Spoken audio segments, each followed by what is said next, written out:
দেশও সেম ফ্যামিলির মতোই। আমরা যদি এই ফ্যামিলির ভিতরে বাংলাদেশের ভিতরে এক ভাই এক ভাইকে না দেখতে পারি, এক দল আর এক দলে না দেখতে পারি, তাহলে এই বাংলাদেশ নিয়ে সামনে যাওয়া এই স্বপ্ন দেখা বোকামি। আমরা এই কয়জন যদি 150-200 লোক যদি ঠিক থাকি যে আমার জায়গার থেকে আমি আমার দেশের ক্ষতি করব না, এবার আমরা এই 150-200 লোক চিন্তা করলাম আমার জায়গা থেকে আমরা দেশের ক্ষতি করব না। আগামীতে আমগর দেখা দেখি দেখবেন অন্য একটা ইউনিয়নেও তারাও জোর হয়েছে যে আমরাও আমগর এলাকার ক্ষতি করবো না। দেখবেন যে আগে ঘরের ক্ষতি করবো না, পরে এলাকার ক্ষতি করবো না, পরে আসরের ক্ষতি হবো না, পরে দেশের ক্ষতি হবো না। ধীরে ধীরে পুরা বাংলাদেশ আমগর সুন্দর হইব। সেই জন্যে আমগর মানুষের মুরুক্ষ কইক আর চরের কামলা কইক আর যাই কইক, আমগরে কিন্তু একটা একটা করে ভোট আছে, এটা কিন্তু মাথায় রাখতে হইব। আসেন আমরা সবাই মিলা ওই ভোটটা মূল্যবান জায়গায় দেই। ভোট যেন নষ্ট না হয়, ভোট যেন ভুল রাস্তায় না যায়, ভোট যেন ভালো রাস্তায় যায়। হ্যাঁ না ভোটের কিছু কিছু দিক নির্দেশন আপনারা শুনলেন। হ্যাঁ না ভোট হবো গোলাপি কালার পেপার, গোলাপি কালার পেপারের ভিতরে হ্যাঁ সোজাও একটা ঘর থাকবো, ওর ভিতরে ফাঁকা থাকবো, না সোজাও একটা ঘর থাকবো, ওর ভিতরে ফাঁকা থাকবো। হার ভিতরে টিক চিহ্ন দিয়ে নার ভিতরে ক্রস দিবেন, নার ভিতরে আবার ফাঁকা রাখবেন না।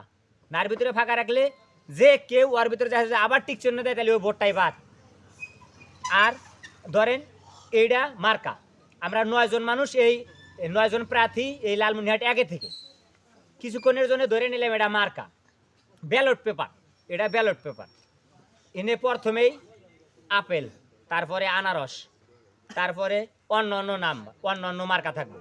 এখন এই সিরিয়ালে যদি প্রথমে যদি আনারস থাকে, তাহলে আমি যদি এই ব্যালট পেপারটা হিনে সিল মারলাম, আনারসে সিল মারলাম উপরে, সিল মারার পর এটা যদি আমি এরকম হাফ বাস করি, তাহলে আমার এই আনারসের সিলটা যাহারে লাস্টে যে মার্কা আছে ওই মার্কার উপরে যাহারে লাগবো, লাগলে এই ভোটটাই বাদ।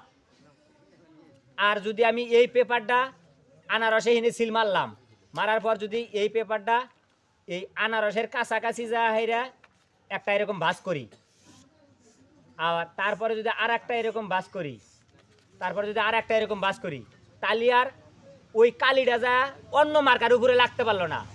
লাগলো যদিও লাগে, তাহলে এইখান থেকে যায় এখানে আমার নামের উপরে লাগবো। ওটা তো আমার নামের উপরে লাগলো, আনারস সোজা আমার নামের উপর যা আমার লাগলো, তাহলে ওই ভোটটা থাকবো, ভালো হইব। আমরা কষ্ট করে গেলাম, কষ্ট করে যাওয়ার পরে আমার ভোটটাই বাদ হয়ে গেল গা, তাহলে আর কীরকম হলো, তাহলে তো নষ্ট হয়ে গেল গা। আর যদি ভোটের দিন আমরা অনেক মুরব্বী মানুষ আছি, যাইতে পারতাছি না, আমি সহ আমার লোকজন, আমাদের অটো থাকবো, ভ্যান থাকবো, যারা ভোট কেন্দ্রে যাইতে পারবো না, অবশ্যই আমরা তো নিজের থেকে যোগাযোগ করবো। আর যদি আমগোর চোখ ফাঁকি হওয়া যায়, ভুল হয়ে যায়, তাহলে অবশ্যই আপনারা আমগোর সাথে যোগাযোগ করবেন 2-1 জন, যে অমুকের ঘরে লোক আছে, নিয়ে আসার মতো লোক নাই, আমাদের লোক যাহেরে নিয়ে আসবো। নিয়ে আসার পর আপনি আনারসে আর ধানের শীষে আর দাড়ি পাল্লায় আপনি কোনে মারবেন, ওটা আপনি মারবেন, কিন্তু দায়িত্ব ছিল একজন লোকে নিয়ে আসা ভোট কেন্দ্রে পৌঁছানো, আমরা পৌঁছায় দেব। আমি সহ আমার নেতাকর্মীরা যারা থাকবো, আমগোর কোনোটা কেন্দ্রে পোলিং এজেন্ট থাকবো না। পোলিং এজেন্ট মানে যাহাইরা লেবার পার্টির কোনো লোক পাবেন না। আমগোর লোক থাকবো খেতে, আমগোর লোক থাকবো বাজারে, আমগোর লোক থাকবো দোকানের কাছে। তারা যাহাইরা বুঝাইবো ভাই দোকানে না থেকে যা ভোটটা দিয়ে আসেন, ভাই আসেন আমগোর অটোতে ওঠেন, আসেন এক ভোটটা দিয়ে আসেন। আমগোর লোক থাকবো যারা ভোট দিতে যায় নাই, অথবা যাইতে পারতেছে না, অথবা সময় স্বল্পতা, অথবা ইচ্ছা হচ্ছে না, না হলে মুরব্বী মানুষ যাইতে পারতেছে না, তাদের হেল্প করার জন্য আমগোর লোকজন থাকবো। আমগোর এজেন্ট থাকবো মাঠে, আমগোর এজেন্ট ওই ঘরের ভিতরে থাকবো না। এবার আমরা প্রথম এতগুলা আসনের ভিতরে আমগোর দ্বারা, এতগুলা ভোট কেন্দ্রের ভিতরে আমগোর দ্বারা এজেন্ট দেওয়া সম্ভব হবে না। সেটা আপনারা যদি না জানেন, আপনারা আর একজনে বলতে পারবেন না যে হ্যাঁ ওখানে লেবার পার্টির লোক খুঁজবো, আবার ফেরা রাগ করে ভোট দিব না, তখন আবার ফেরা আমারই ক্ষতি। আপনাকেও বন্ধু বান্ধব, আপনাকে আত্মীয় স্বজন যারা আছে তাদের বলে দিন ভোট কেন্দ্রে আমাদের লোক থাকবে না, তারা স্ব ইচ্ছায় যাবে, আনারসে ভোট দিবে, আর ব্যালটটা লম্বা বাস করবে, লম্বা বাস করার পর মাঝখানে এরকম বাস করে এর ভিতরে দিয়ে আসবে, বাক্সর ভিতরে দিয়ে আসবে। এখান থেকে ভোট হইলে এবার আর আগের মতো না, ব্যালট ধরে নিয়ে টান দেওয়ার মতো, পলানের মতো অপশন নাই। সেই জন্যেই এরকম উন্মুক্ত, সেই জন্যই এরকম ভালো, আমরা চাই এরকম থাক। এখন পর্যন্ত সরকার থেকে যেগুলো নির্দেশ আসছে আমরা মনে করতেছি, আর ওনাদের লেখা অনুযায়ী আমরা বুঝতেছি এরকম সুন্দর হবে। আগামীতে যা হেরা যদি কোনো খারাপের দিক যায়, অবশ্যই আমি সহ আরও 8-9 জন প্রার্থী আছি, আমরা ভালোর দিকে আনার চেষ্টা করব। আর আপনারা আমরা যদি 2 নাম্বারই না করি তাহলে আঙ্গুর বাংলাদেশের ভিতরে 2 নাম্বারই করবো কে? আমগোর আসন আমরা সুন্দরভাবে উপহার দিই বাংলাদেশে, আরও একজন চিন্তা ভাবনা করব ওনাদের আসনটাও সুন্দরভাবে বাংলাদেশের দিক, এরকম চিন্তা ভাবনা করব। সেই ক্ষেত্রে আমরা আগের দিন ভুলা যায়া আগামীর জন্যে, আগামী সুন্দর একটা বাংলাদেশ দেখার জন্যে জুলাইয়ের ভিতরে হাজার হাজার ছাত্ররা নিহত হয়েছে, তাদের স্বপ্ন বাস্তবায়ন করার জন্যে আমরা সামনে নিজেরা সৎ থেকে সামনে এগিয়ে যাব। আমাদের দলের নাম বাংলাদেশ লেবার পার্টি, আমার নাম শুভ আহমেদ, আমাদের মার্কা হলো আনারস। আমি আপনাদেরই সন্তান, আমার দাবি, আমার চাওয়া, আমার রিকোয়েস্ট, আপনারা আনারসে ভোট দিবেন। আপনারা আমাকে এবার অন্তত একটা ভোট হইলেও জয়ী করার চেষ্টা করবেন, সবার চেয়ে একটা ভোট বেশি হইলেও জয়ী করার চেষ্টা করবেন। আমি এরকম সবার ঘরে ঘরেই যাব, সব বাজারেই যাব, সবার সাথে আমি কথা বলবো।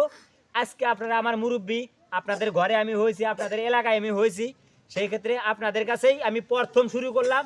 আপনারা আমার জন্য দোয়া করবেন, আমি যেন এবার শুধু না আগামীতেও যতদিন আল্লাহ পৃথিবীতে রাখবে আমাদের দ্বারা, আমাদের লেবার পার্টির দ্বারা, আমাদের দেশের, আমাদের জনগণের কারো যেন ক্ষতি না হয়, আমরা যেন ক্ষতি না করি, এই দোয়া করবেন আমাদের জন্য, আমরা যেন সুন্দর রাস্তায় চলতে পারি। যদি কোনো সময় আপনারা দেখেন যে আমরা ভুল রাস্তায় যাচ্ছি, অবশ্যই ডাক দিবেন, শুভ দাঁড়াও, তোমার রাস্তা রং হচ্ছে, তুমি ওই রাস্তায় যাও না, তুমি এই রাস্তায় যাও, তোমাদের জন্য আমাদের দেশের ক্ষতি হচ্ছে। অবশ্যই আমরা আপনাদের কথা চিন্তা ভাবনা করে ওই রাস্তা চেঞ্জ করে যেই রাস্তা ভালো দেখা দিবেন আমরা সেই রাস্তায় যাব। কারণ আমরা যখন ভুল করা শুরু করব তখন আমরা নিজেরা বুঝবো না, বুঝবেন আপনারা বাহিরে যারা আপনারা মুরব্বী আছেন, আপনারা আগর বাপ চাচা যারা আছেন তারা বুঝবেন, তারা অবশ্যই ডাক দিয়ে নিয়ে যায় হাইরা, অবশ্যই সৎ পরামর্শ দিয়া আমাদের সৎ রাস্তায় রাখবেন। আর আমাদের দলের জন্য, আমাদের জন্য দোয়া করবেন। আপনাদের আত্মীয় স্বজন যারা আছে তাদের কাছে আমার পক্ষ হয়া ভোট চাইবেন। যদি বলেন যে আমি তো আপনাদের টাকা দিতে পারি নাই, ভোট দিব কিভাবে? টাকার দিন বাদ দেন, টাকার দিন বাদ দেওয়া এই জন্যে, আমি গরিব প্রার্থী বলতে এই জন্যই না, ধনী প্রার্থী আপনি কিনা নিব, ওই কেনা পর্যন্তই শেষ হইব, মানুষের কাছে বিক্রি হওয়া বাদ দেন। এখন যারা যুব সমাজ আছে আর যারা ছোট থেকে বড় হইতেছে, টুডে অ্যান্ড টুমোরো এক সময় নির্বাচনের সময় আপনারা দেখবেন যে তারা আর মানুষের টাকা নিয়ে নির্বাচন করব না, তারা করবো যে আমি তো নিজে ইনকাম করতে পারি, আমি আপনার টাকা নিব না, ভোট আমি আপনাকে দিব, টাকা আমার লাগবে না, এরকম বলবে। ওই ভোটের টাকাটা খাওয়া হারাম। হয়তো ভাই এখন আমি হাদিসের কথা বলতেছি, আমার টাকা নাই দেখে এটা মনে করবেন না, বাবা আপনার পাপ আপনার কবরেই যাবে, আপনার জিনিস আপনার কবরেই যাবে। এইবার যদি আমি এমপি না হই, ভোটের পরের দিন আমি কি মারা যাব? না খায়া শেষ হয়ে যাবো, আমার চলার রাস্তা থাকবে না। আল্লাহ যেহেতু মুখ দিছে, আল্লাহ আমাকে বাঁচার জন্য আহার দিয়া রাখছে, যে কোনো জায়গায় হয়তো আমার ওই জায়গায় যাইতে হবে। এই তো এখন আপনাদের কাছে এত খোলামেলা, এত ভাইঙ্গা কথা বলার কারণ একটাই, আমি আপনাদেরই সন্তান, আমি এবার প্রথম এমপিতে দাঁড়াইছি আপনাদের গ্রাম থেকেই, তাও অন্তত আমি আপনাদের সন্তান হিসাবে হোক, এলাকার লোক হিসাবে হোক, অথবা আপনাদের বেড়া বাঁচতে হিসাবে হোক, আপনাদের ভোটটা আমাকে দিয়েন। আমি আপনাদের কাছে রিকোয়েস্ট, আপনারা অনুরোধ করে চাই আপনারা আমাকে ভোট দিয়েন, এবং আপনাদের ফ্যামিলিতে যারা আছে তাদেরকে যা বললে তারা যেন আনারসে ভোট দেয়, আমার জন্য যেন তারাও দোয়া করে।